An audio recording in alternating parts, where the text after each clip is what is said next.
So, welcome to Leaders Developing Leaders. I'm here with John Ratten, who's the CEO of 4Legs Petfood, and we're here to talk about what it actually takes to build leadership for yourself and to be able to build leadership and culture for people around you. So, welcome, John. Thanks, Michael. So, first question we have is your first role that you had as a leader. What did you learn from that? I've learned a lot of things, but what's really stuck with me is the NICE acronym. Okay. I've often found myself being too nice to people, and nothing in me cares enough to tell them the truth, and it often leads to the person not really understanding where they actually sit with me. And it all ends badly, just because I'm trying to be nice, where in fact if I just told them the truth from the start, we wouldn't have to sort of work it all around. And so to avoid some of that miscommunication, that nothing in me cares enough, the NICE acronym. Okay. So who's the boss or mentor then that had the greatest impact on you as a leader? Well, I've said my dad, because really I've come into this business pretty much fresh out of school, been here now for about 18 years, and when I first started he worked really closely with me, and although he's probably never done much in developing himself as a leader, but he probably had the most influence over what I've learned in business and who I've become and the way I go about things. So So Dad basically growing you from the moment that you started, growing you up through all the different roles in the business until that's it, being the CEO now yourself. So all my flaws are his fault as well. Cool, so we can blame Dad. No, your fault, Dad. Next question, have you ever had a coach or someone who sort of guided or worked with you, and what have they given or helped that you in this role? Is this a rhetorical question, Michael?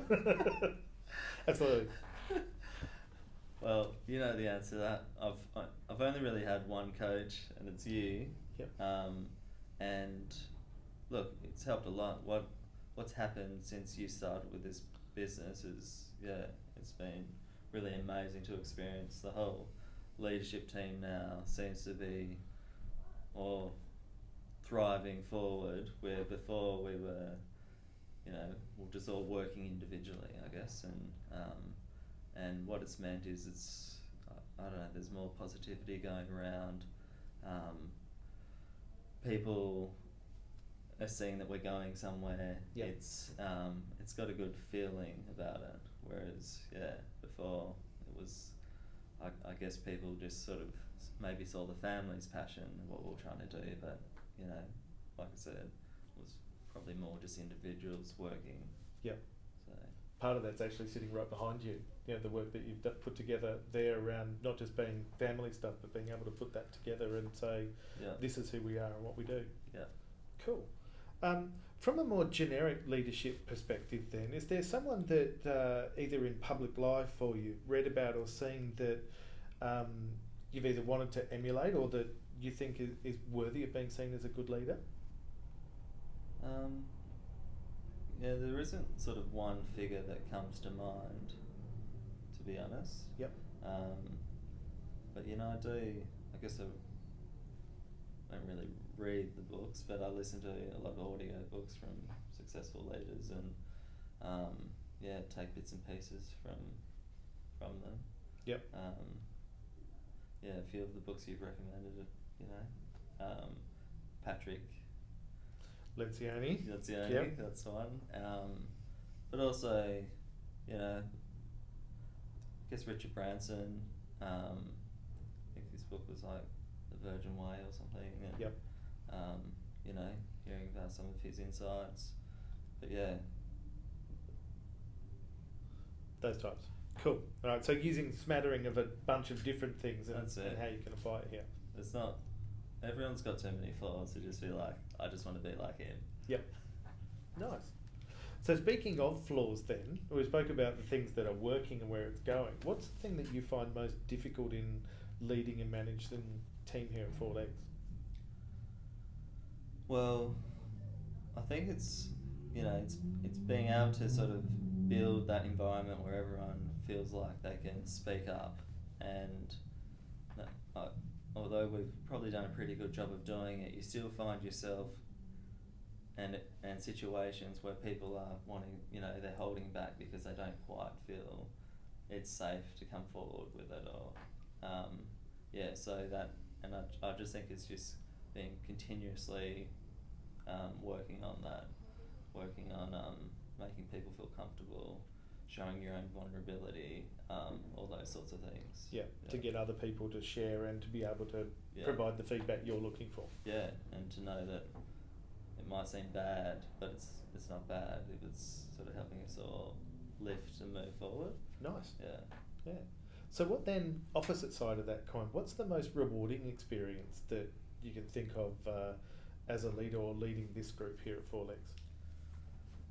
Obviously, seeing results is rewarding, but one occasion really comes to mind, and this was earlier on when I just started with you, and some of the tasks you asked me to do, and one of them was really getting the group together and sort of getting everyone to sort of say, well, where are we now and where do we want to be? Yep.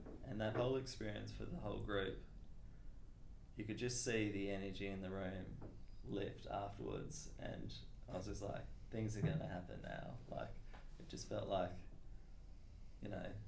the old ways are behind us, and we're going to start leading. Yep. Yeah.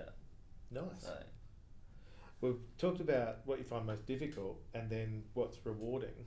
If you look at what was something that you think of that, I wish I hadn't have done that, or a mistake that you've had that if you could have gone back and changed or looked at it, I wish I hadn't have said or done this. Yeah.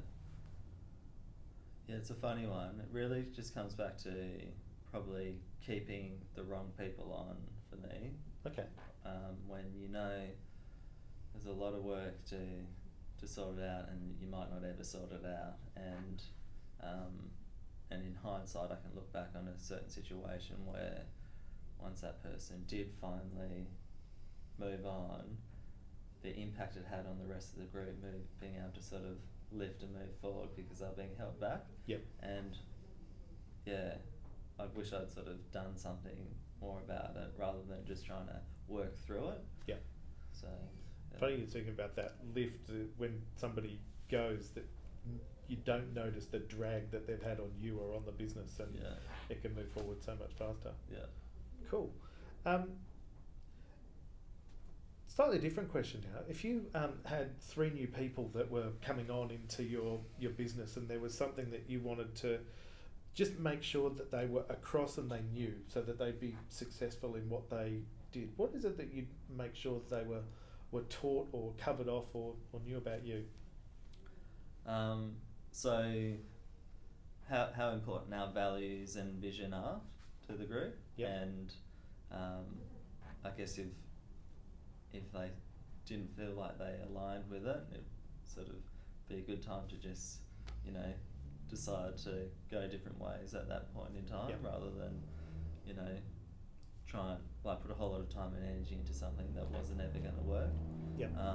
And on that same sort of line, if you're finding yourself that you're not happy with with what you're doing, sort of doing something about it, and that might mean moving on, but it's not a negative thing, it's a positive thing. No hard feelings if you're not enjoying it, because it's best for both, our team and that person to decide to do what's best for them. So, and so what I'm hearing then is a real making sure that there's an alignment of values between the new person coming on and yourself, and if there is an alignment, then it's great. But if it's not aligned, then to go, it just may not work. It's not waste each other's time. Nice. Because having someone who's unhappy in your business, and they just feel like they should work for you because of, I don't know, maybe they feel they owe it to you or anything. It's not the best way to go. Like, it doesn't work. Actually, it's just more of a drag. Yeah.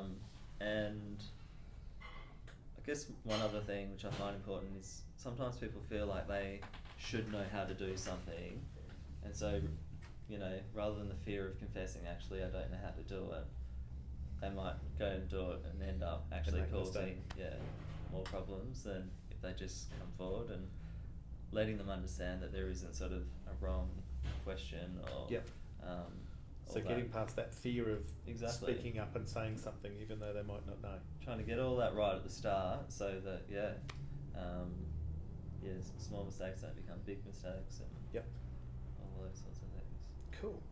So now I'm going to ask a couple of things that can share with others to help on their leadership journey. So given the coaching and the training that you've done, you've already mentioned the NICE model, is there one, I call it a leadership hack, whether it's a model or a phrase or something that you stick with that's had an impact for you?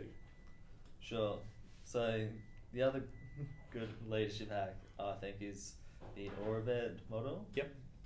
So if you haven't come across it, it's ownership, responsibility, accountability, and that's all above the line, and below the line is blaming and shaming, excuses and denial. Yep. And once you sort of learn that, it can be applied to your whole life. Yep. I think we've agreed it's best not to apply it to your marriage.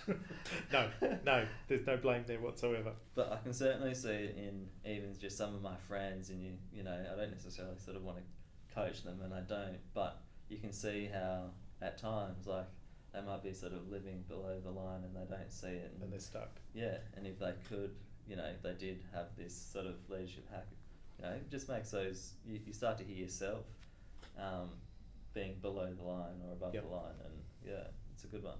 Fantastic. Second thing is, what's the best tip that you've used or seen in relation to managing your day just to get your tasks done? How do you go about doing it the best way? Well, I often sort of still fall into my old traps, but the best tip is to actually plan. It sounds dumb, but so often you might say, well, I'm going to get this task done today, and you just sort of think you're just going to get it done. But in fact, you need to sort of figure out, well, it's going to take me 3 hours. Where in my diary do I have 3 hours? And allocate that time. Let other people know that, it's what you're doing, you can't be disturbed. Yep. And then you can actually get it done. Whereas if you don't, and you really do need to get it done, you just find yourself working late into the night to do it because you didn't properly plan it. So your tip's really around looking at what tasks you've got to do, how long it's going to take, and then actually seeing where you can slot that into your day or into your week to make sure it gets done. Exactly. Cool. And then last question is, what's a book or audio book or podcast or something that you've read or listened to that you thought, you know what, this is actually worthwhile for someone to read as a leader? It's going to be a funny one, but The Inner Game of Tennis. Okay. is an audio book that I've listened to a lot of times and gotten a lot out of, and although it's about, the book uses tennis as the example, it can be applied once again to a whole lot of things, and